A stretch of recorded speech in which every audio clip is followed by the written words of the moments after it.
بسم اللہ الرحمن الرحیم۔ السلام علیکم ناظرین، یہ واقعہ ہے حضرت عیسیٰ علیہ السلام کی حیات طیبہ کا، جب ایک شخص نے حضرت عیسیٰ علیہ السلام کی خدمت میں عرض کی، یا نبی اللہ، میں چاہتا ہوں کہ آپ کی خدمت میں حاضر رہوں، آپ کی خدمت کروں اور آپ سے علم دین سیکھوں۔ آپ علیہ السلام نے اس کو اپنے ہمراہ رہنے کی اجازت دے دی۔ چلتے چلتے جب دونوں ایک نہر کے کنارے پہنچے تو آپ علیہ السلام نے فرمایا، آؤ کھانا کھا لیں۔ آپ کے پاس 3 روٹیاں تھیں۔ جب ایک ایک روٹی دونوں کھا چکے تو حضرت عیسیٰ علیہ السلام نہر سے پانی پینے لگے۔ اس شخص نے تیسری روٹی چھپا لی۔ حضرت عیسیٰ علیہ السلام پانی پی کر واپس آئے تو روٹی موجود نہ پا کر پوچھا، تیسری روٹی کہاں گئی؟ وہ شخص بولا، مجھے نہیں پتا۔ آپ خاموش ہو رہے۔ تھوڑی دیر بعد فرمایا، آؤ آگے چلیں۔ راستے میں ایک ہرنی ملی جس کے ساتھ اس کے 2 بچے تھے۔ آپ نے ہرنی کے ایک بچے کو اپنے پاس بلایا۔ وہ آ گیا۔ آپ نے اسے ذبح کیا اور گوشت بھون کر اس شخص سے فرمایا، آؤ ہم دونوں کھائیں۔ گوشت کھا چکنے کے بعد آپ نے ہڈیوں کو جمع کیا اور فرمایا، قم بإذن اللہ، اللہ کے حکم سے زندہ ہو کر کھڑا ہو جا۔ ہرنی کا بچہ زندہ ہو کر اپنی ماں کے ساتھ چلا گیا۔ آپ نے اس شخص سے فرمایا، تجھے اس اللہ کی قسم جس نے مجھے یہ معجزہ دکھانے کی قدرت عطا کی، سچ بتا وہ تیسری روٹی کہاں گئی؟ وہ بولا، مجھے کچھ نہیں پتا۔ فرمایا، آؤ آگے چلیں۔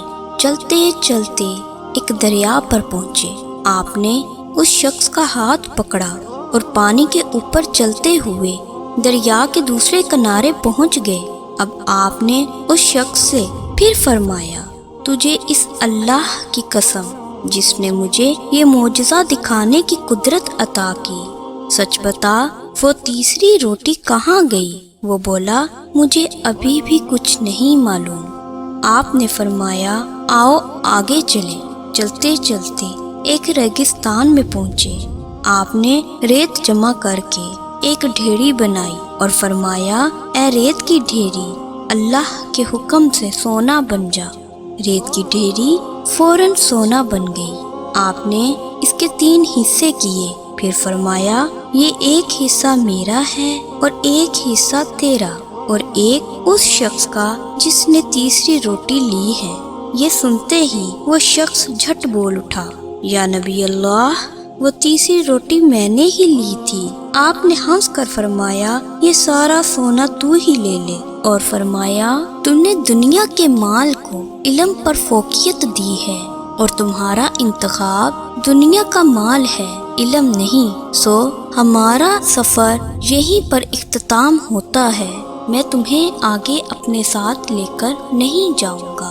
یہ کہہ کر حضرت عیسیٰ علیہ السلام اس لالچی شخص کو وہیں چھوڑ کر آگے روانہ ہو گئے۔ اب اس شخص کا بھی احوال و انجام ملاحظہ کیجیے جس نے علم کے بدلے سونے کا انتخاب کیا۔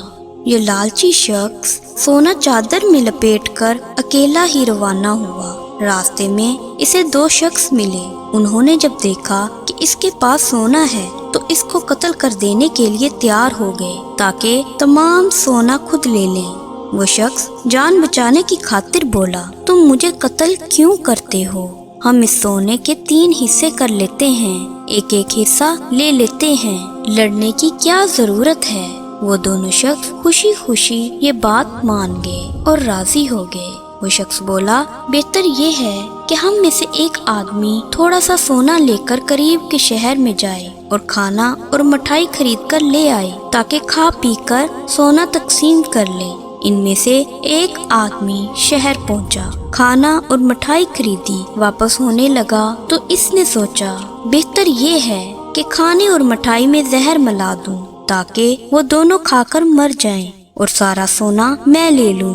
یہ سوچ کر اس نے زہر خریدا اور مٹھائی اور کھانے میں ملا دیا۔ ادھر ان دونوں نے آپس میں یہ مشورہ کیا کہ جب وہ کھانا اور مٹھائی لے کر آئے تو ہم دونوں مل کر اس کا قتل کر دیں اور سونا آدھا آدھا کر کے لے لیں۔ جب وہ شخص کھانا اور مٹھائی لے کر ان کے پاس پہنچا، ان دونوں نے اسے پکڑ لیا اور مار مار کر ختم کر دیا۔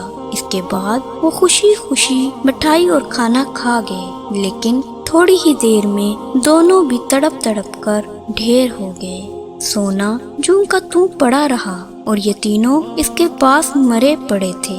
جب حضرت عیسیٰ علیہ السلام واپس لوٹے تو چند آدمی آپ کے ہمراہ تھے۔ آپ سونے اور تینوں لاشوں کی طرف اشارہ کر کے ہمراہیوں سے فرمایا، دیکھ لو، دنیا کا یہ حال ہے اور دنیا کی طمع کا انجام یہ ہے، بس تم کو لازم ہے کہ تم اس سے بچتے رہو۔